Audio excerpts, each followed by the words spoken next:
I'd like to preface this introduction by saying the in-game Lexica Botanica is a great resource for this mod, and you should use it to look up everything for Botania. Anyways, to actually get started in Botania, you're going to need to find some mystical flowers. These are naturally generated, but can be more convenient to craft floral fertilizer and right-click some grass. This will grow mystical flowers around you.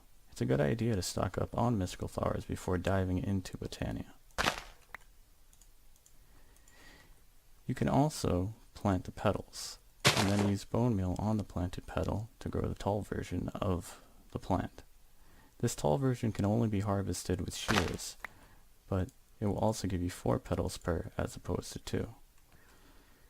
To help avoid clogging your inventory, you should get a flower pouch. The flower pouch is special because it will automatically pick up any flowers that go into your inventory. The flower pouch can hold 1 stack of each of the 16 flowers. Once you've gathered enough mystical flowers, you're going to want to create a petal apothecary. The petal apothecary can either be filled with water or lava. When filled with lava, the apothecary will act as an incinerator and burn any items that touch it, but they won't spread fire or damage the player. Beyond that, it has no use. When filled with water, it will allow you to craft new flowers for various use in Botania. The way you use it is by dropping in the items required for the recipe and then dropping seeds to complete it. The first flower you're going to want to make is a pure daisy, and you get this by dropping 4 white petals and then the seeds. This will also consume the water. The pure daisy is used to get living wood and living stone. You do this by surrounding it with either logs of any types or smooth stone in the overworld. You can also use this method to turn ice into packed ice, netherrack into cobblestone, soul sand into sand, and blaze lamps into obsidian. You can also turn water into snow, but to do this, you're going to need a floating pure daisy. You can mix and match the blocks as much as you like, but in the end, pure daisy can only change 8 blocks at a time. It will also take 60 seconds for the blocks to actually change.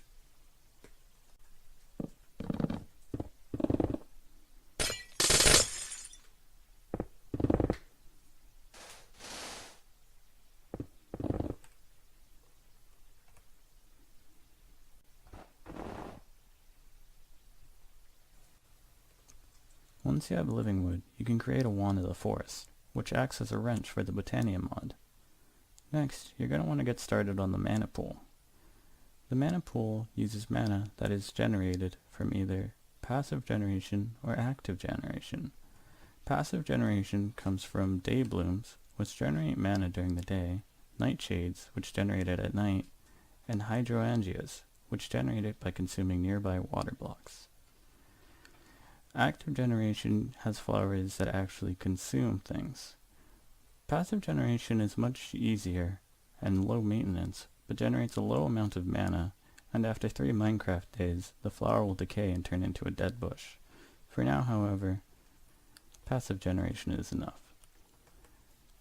To get started, plant your flower, and then put a mana spreader above it. The mana spreader will direct the mana from the adjacent block into whatever direction you want. When holding the wand of the forest, we can see where the mana is being shot towards. We want to direct it either to a diluted mana pool or to a mana pool. The difference being that the diluted mana pool holds less mana and the mana pool is the default.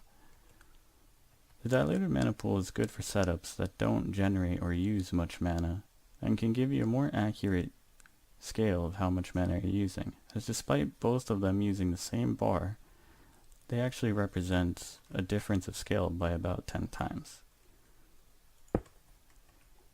To point the mana spreader towards the mana pool, you're going to want to make sure that your wand of the forest is in the right mode. You do this by holding shift and pressing right click, and while it's in bind mode, you shift right click the mana spreader, and then shift right click it, whatever you want it to point towards. It can also measure how much mana is in whatever is right-clicked.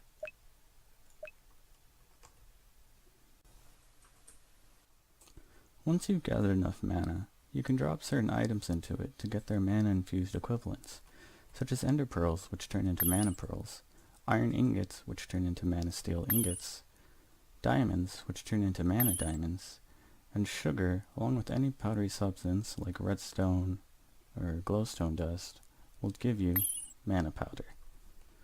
You can take this further by crafting an alchemy catalyst and putting it beneath the mana pool.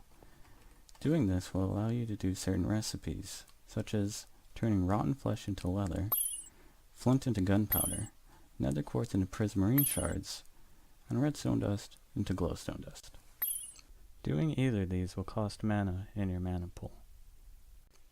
The final basic form of crafting uses the Runic altar. The Runic altar must have mana spread directly to it, which I've already done. You add items for the recipe of the Runic altar either by right-clicking them onto it or just by dropping them on. Once you have the recipe for it done, you'll hear a loud noise and the Runic altar will start to gather mana. Once it has enough mana, blue lightning effects will come from it. To complete the recipe, you have to either drop a living rock on it or right-click a living rock onto it. Then, you just right-click it with a wand of the forest. That will get you whatever you wanted to create with it. That just about does it for the basics of Botania.